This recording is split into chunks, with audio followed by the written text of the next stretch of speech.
TimTheTatman, well-known and recognized game and streamer, recently went on a rant about the current state of streaming. CS is boring to watch. I mean, guys, I opened up Twitch this morning just to see what everyone was watching. There were 500,000 people watching just chatting. And the closest video game to that, I believe, was League of Legends at 100K. And then Counter-Strike at like 85.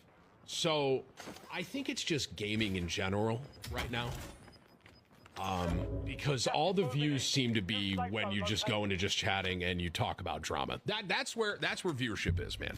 I mean, bro, you could argue right now the biggest streamers out there don't even game that much. I mean, look at, bro, this guy Kai just hung out with LeBron. You know what I'm saying? Like, 35 unk status, man. You know what I'm saying? IRL is king now. That's the reality. Like, in real life stuff.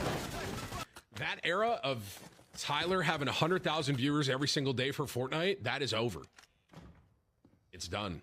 Yeah, that era is definitely done. I understand what Tim trying to say, but using Ninja as an example of how Twitch viewership is distributed is kind of unfair because that man was an anomaly, bro. Like what Fortnite had going on in 2018 and Ninja's timing and all of that, bro. Bro, that can never be recreated. I started watching live stream platforms like Twitch and MLG TV around 2014. I mostly started watching streaming from the competitive Kai scene. Then I started watching people like Rice Gum, Cash Nasty, Saluminati, Annoying TV, and a little bit of Ice Poseidon before he got banned. The Twitch community at this time was a large audience, but it still felt somewhat small and more of a niche considering how large the internet is. 2014 to 2017, most people were on a console or a desktop streaming a game. You either had to be somewhat competitive with your audience and community, or you were just a troll or just straight up entertaining at whatever you played. But there was always gaming mixed into the content. There was a small amount of people doing IRL. Shout out to Ice Poseidon. I don't think his name gets mentioned enough when people talk about IRL streaming. Most of what he did back then is now what the majority does on stream. But since 2018, it's been a turn of events that led to why people want to watch IRL content, and the whole Twitch viewership is experiencing a cultural shift right now.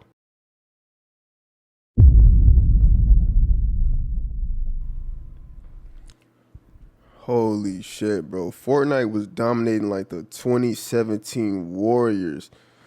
It was a fire free-to-play early access game, and it low-key made me question why do I have to pay for other games considering how expensive they were compared to what I could do on Fortnite for free, which is kind of crazy because you still got to pay for other games now. More companies started utilizing microtransactions on their games. A lot of the young audience also shifted to Fortnite because remember I said like the internet is like a young nigga sport.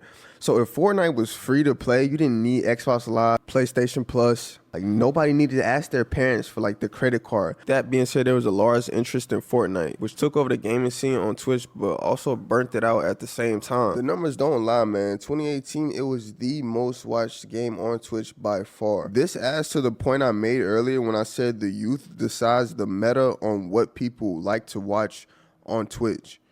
Besides PUBG, which wasn't as popular after Fortnite took over, it was the only game in the top 5 in 2018 that had casual viewers. The rest of these games have hardcore competitive scenes and tight-knit communities. The largest streamers on Twitch during this time were Tfue, Hamlins, Daquan, of course Ninja, Dr. Disrespect before he started texting minors. Twitch gained a lot of users from this game. I remember when 2K18 was out, I used to watch Annoying TV. He used to play High Rollers, The Park, all of that stuff. But then he would switch over to Fortnite and start playing waiters, you know, box fighting, kill races, and his numbers would go up. I think that this is because in 2018, 2019, most people that were on Twitch consuming content were somewhat gamers.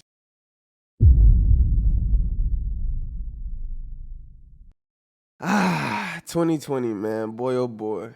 No job, 14.8% unemployment rate in America, online classes, STEMI checks, weekly $600 checks for the unemployed. I mean, this is arguably peak internet and peak desktop live streaming era. The 19 catalyzed the transformation.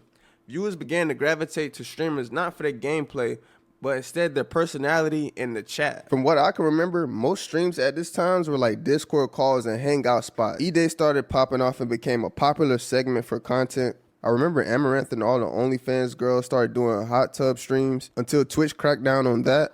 Crypto streamers became bigger as well. You had a ton of people with large audiences debating politics at the time. But what was most important was the rise of TikTok. I thought it was a goofy app where niggas just did like cute dances and they was lip singing and stuff. But it turned out to be a pretty cool app. I actually started using it. Like, it's very useful. Depending on how you form your algorithm on your For You page, TikTok is good. But y'all already know that.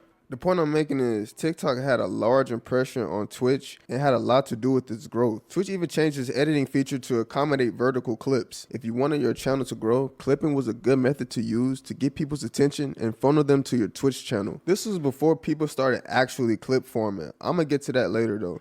During COVID, TikTok was one of the easiest ways to monetize short form content. People would watch big streamers or their favorite streamer that had a pretty funny clip and post it on TikTok. And if the clip got a good amount of views, they were able to monetize it. And at the same time, the streamer would gain attention to their channel. So with just chatting being the most watched category at this time and people using TikTok to funnel people over to Twitch, it's going to change the demographic of users on the platform. So a lot of people that's just getting put on don't see it primarily for gaming. They see it more for just chatting and IRL, which is kind of the same thing. So with people being home and the consumption of online video content soaring through the roof, the increase of traffic on Twitch was inevitable. From 2020 to 2022, those couple of years cooped up, along with the help of TikTok, helped Twitch cross that bridge to become a go-to platform for entertainment.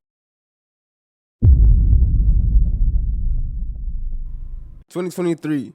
The 19 really doesn't exist no more. Everything chills out and people are still watching online content. And as you can already guess, just chatting is still dominating as far as Twitch categories. You still got the same couple of games in the top 10, like Grand Theft Auto, League of Legends, Counter-Strike, Fort, Minecraft, Val. Most new streamers and viewers are adapting to a highly stimulating style of streaming, which wasn't seen before. Like, I first peeped this when I saw people in 2023 using posters to roll out a stream as an event. People did it before, but when Kai started doing it, everybody started doing it. I remember when Twitch wouldn't even recognize Kai. No matter what social media platform you went on, bro, in 2023, you couldn't escape Kai Cenat. And I gotta give him his credit for pushing the envelope for streaming. If you ask me, Aiden Ross, Speed, and Kai gave streaming a new definition. I can honestly say that Aiden Ross was the first person to consistently bring on celebrity guests. I'll give Kai his credit for boosting the production quality of live streams. This nigga at the AMP house, he got a pool in the backyard, one camera over here,